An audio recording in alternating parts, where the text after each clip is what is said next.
Hello दोस्तों, हम बात कर रहे थे एनएसई इंडाइसेस की। कितने टाइप के इंडाइसेस होते हैं। हमने सेक्टोरियल, ब्रॉडर, थेमेटिक, स्ट्रेटजी उन इंडाइसेस को कवर कर दिया है। अब हम इसमें कुछ अदर इंडाइसेस की बात करते हैं। तो आपको अगर पुराने इंडाइसेस की वीडियो उनके अंदर कितने इंडेक्स कवर होते हैं तो आप जाके देख सकते हैं वहाँ पे।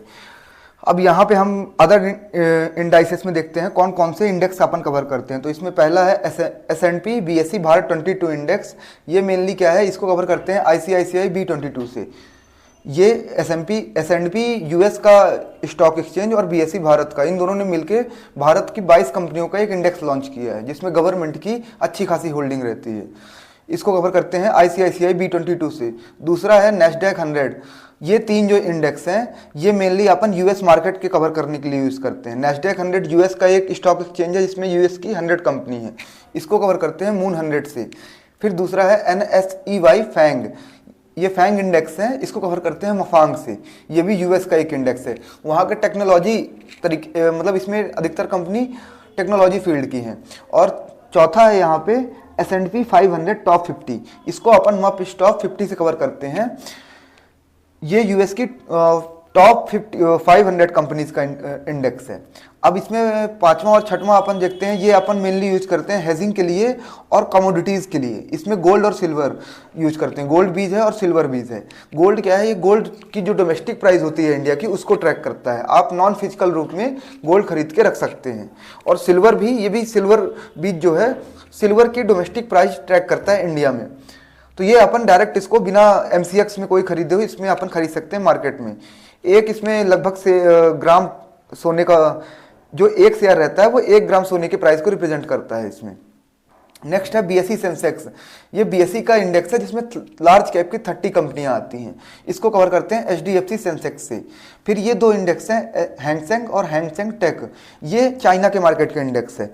तो हैंगसेंग बीज है हांगकांग का मार्केट का जो चाइना के अंतर्गत आता है, और हैंगसेंग टेक है मैकटेक, ये चाइना का टेक्नोलॉजिकल इंडेक्स है। और 10वां इंडेक्स है S&P BSE enhanced value index. ये भी S&P और BSE ने मिलकर लॉन्च किया है। इसको कवर करते हैं एमओ वैल्यू से। अब इसमें पहले इंडेक्स की अपन बात करते हैं BSE सेंसेक्स। तो BSE सेंसेक्स क्या है, BSE का इंडेक्स है जिसमें लार्ज कैप की 30 कंपनीज हैं। टोटल 30 कंपनीज है। इसमें अगर सेक्टर की बात करते हैं तो सेक्टर है पहला फाइनेंशियल सर्विसेज। इसमें बैंक और इंश्योरेंस कंपनियां आती हैं। दूसरा है इंफॉर्मेशन टेक्नोलॉजी। इसमें IT सर्विसेज की और सॉफ्टवेयर की कंपनियां आती हैं। तीसरा है हेल्थ केयर। इसमें फार्मास्यूटिकल और हेल्थ केयर सर्विसेज की कंपनियां आती हैं। चौथा कंज्यूमर गुड्स। इसमें FMCG हाउस होल्ड प्रोडक्ट जो घरों के डोमेस्टिक प्रोडक्ट बनाती हैं वो कंपनियां आती हैं। पांचवा है एनर्जी ऑयल। इसमें ऑयल, गैस और एनर्जी कंपनी आती हैं। और छठवां है ऑटोमोबाइल। इसमें ऑटो मैन्युफैक्चरिंग और जो कंपनी ऑटो कंपोनेंट्स बनाती हैं तो जो लिंक रहती हैं इस सेक्टर से वो कंपनियां आती हैं। फिर सातवां है कैपिटल गुड्स। इसमें इंडस्ट्री प्रोडक्ट्स और मशीनरी प्रोडक्ट्स जो कंपनियां बनाती हैं वो आती हैं। आठवें में टेली कम्युनिकेशन, तो इसमें टेलीकॉम ऑपरेटर्स पूरे आते हैं। नौवें में यूटिलिटीज़, तो इलेक्ट्रिसिटी और गैस डिस्ट्रीब्यूशन में जैसे अडानी ATGL हो गया, तो ये सब कंपनी इसमें आती है। फिर मेटल में जो कंपनी इनके प्रोडक्शन जैसे स्टील, एल्यूमिनियम और माइनिंग में है तो इनमें वो कंपनी आती है। अगर किसी को इस सेक्टर वाइज कंपनी भी देखना है तो वो इंडेक्स के सारे कंपनी की लिस्ट बना सकता है क्योंकि इसमें प्रॉपर कंपनी मिल जाती है। और अगर कंपनी अच्छी है तो वो तो इंडेक्स में होगी ही। अब इसमें क्या ये रिप्रेजेंट क्या करता है, ये लार्ज कैप की कंपनियों को रिप्रेजेंट करता है, 30 कंपनियों को। अब इसको यूज कैसे किया जाता है, तो ये एक तरीके का बैरोमीटर होता है इंडियन इकोनॉमी का। अगर इंडेक्स बढ़ रहा है तो एक तरीके से सेंसेक्स बढ़ रहा है तो अपना स्टॉक मार्केट बढ़ रहा है, और अगर सेंसेक्स गिर रहा है तो स्टॉक मार्केट गिर रहा है। अब इसको लॉन्च कब किया गया था, 1986 में, और इसकी बेस डेट क्या है, 1979। अब इसके रिटर्न की अगर अपन बात करते हैं तो पिछले एक साल में 25.86% का रिटर्न बना के दिया है, और 3 साल में 11.62% का एनुअली रिटर्न बना के दिया है, और पिछले 5 सालों में 16.01 का एनुअली रिटर्न बना के दिया है। और जब से लॉन्च हुआ है तब से 12.44% एनुअली रिटर्न। तो ये मतलब हर साल इतना कंसिस्टेंटली रिटर्न बना के दे रहा है। तो इसको अगर आप FD या अन्य किसी उससे रिप्रेजेंट करते हैं तो ये आपका पैसा लगातार ग्रो हो रहा है। अब अगर इसके फंडामेंटल की अपन बात करते हैं तो इसका PE जो है, प्राइस टू अर्निंग रेशियो 23.28 है, थोड़ा सा ज़्यादा है। इसका PB जो है 4.02 है, और डिविडेंड यील्ड 1.18 है।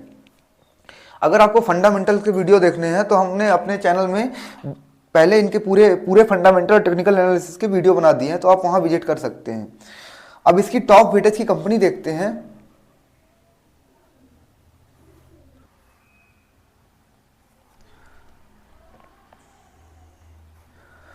तो इसमें टॉप 10 कंपनी कौन कौन सी हैं जो वेटेज के हिसाब से हैं? HDFC बैंक है, ICICI बैंक है, रिलायंस इंडस्ट्री है, इंफोसिस है, ITC है, भारती एयरटेल है, L&T है, टाटा TCS है, एक्सिस बैंक है और SBI है। और ये भारत की टॉप कंपनीज हैं। तो आपको इंडेक्स में एक प्रॉफिट मिल जाता है कि आपका पैसा कई सेक्टर्स में जाता है, प्लस कई कंपनी में जो बेस्ट कंपनी होती हैं। इसमें कंपनी आती कैसे हैं? तो अपने परफॉर्मेंस और मार्केट कैपिटलाइजेशन के हिसाब से कंपनी की इसमें वेटेज होती है परसेंटेज के हिसाब से। अब इसको अगर ये इस इंडेक्स को सेमी और एनुअली जून और दिसंबर में इसमें मतलब परफॉर्मेंस के हिसाब से कंपनी की वेटेज घटाई या बढ़ाई जाती है। अब इसका बेस ईयर 1978-79 है। अब इसमें अगर देखा जाए तो कौन सी टॉप कंपनी है जिसकी सबसे ज़्यादा वेटेज है? तो रिलायंस इंडस्ट्री 17.20% है सबसे ज़्यादा। फिर HDFC बैंक है 10.41% है, इन्फोसिस है 8.87% है, एंड ऐसी कई सारी हैं। ये टोटल इसकी ये 30 कंपनी है। आप स्टॉप करके इसको यहाँ पे देख सकते हैं। अब अगर इसके आगे देखते हैं कि इसको अपन कवर कैसे करेंगे, तो इसको कवर करने के लिए 3 ऑप्शंस हैं, future and option, mutual fund या तो फिर ETF के थ्रू। तो हम इसको ETF के थ्रू ट्रैक करते हैं। तो इसमें HDFC सेंसेक्स, इसके थ्रू हम इसको ट्रैक करते हैं। तो इसमें अगर देखा जाए तो इसका लास्ट ईयर का रिटर्न है 28.30% है। और मतलब 90 रुपए में इसका एक शेयर आ जाता है, जो मतलब इसमें पूरे इंडेक्स में पैसा जाता है इसका। और इसके इंडेक्स रिटर्न देखा जाए, ETF क्या है, जनरली अपने इंडेक्स से हमेशा ज़्यादा रिटर्न देना चाहिए। कारण उसका क्या है? क्योंकि इसमें डिविडेंड आता है। डिविडेंड क्या है? अगर आप शेयर्स खरीद के रखे हैं तो डायरेक्ट आपके अकाउंट में आएगा। अगर आप इंडेक्स में लगा के रखे हैं तो वो इनकी परसेंटेज कम होती है किसी कंपनी की, तो उसमें डायरेक्ट वो उसी के आप जो होल्डिंग करके रखे हैं उसी में जुड़ जाता है। तो वो इसीलिए इसका रिटर्न ज़्यादा होता है हमेशा ETF का। कारण जैसे इसमें 4% का वो है, डिफरेंस है। अब डिफरेंस कभी इतना ज़्यादा भी नहीं होना चाहिए कि 10 से 20% का, जैसे अभी US मार्केट के इंडेक्स कर रहे हैं। उससे क्या है, वो फिर लास्ट टाइम में जितना भी ऊपर चला जाए वो अपने प्राइस पे तो आएगा ही आएगा। तो 2, 3, 4, 5% का डिफरेंस होना चाहिए। अब इसका अगर मैक्सिमम वो देखते हैं रिटर्न कितना दिया है इसने, इसका मैक्सिमम भी है ही नहीं इसमें। तो अब इसके ये पूरा HDFC सेंसेक्स की अपन ने बात कर ली। अब इसके आगे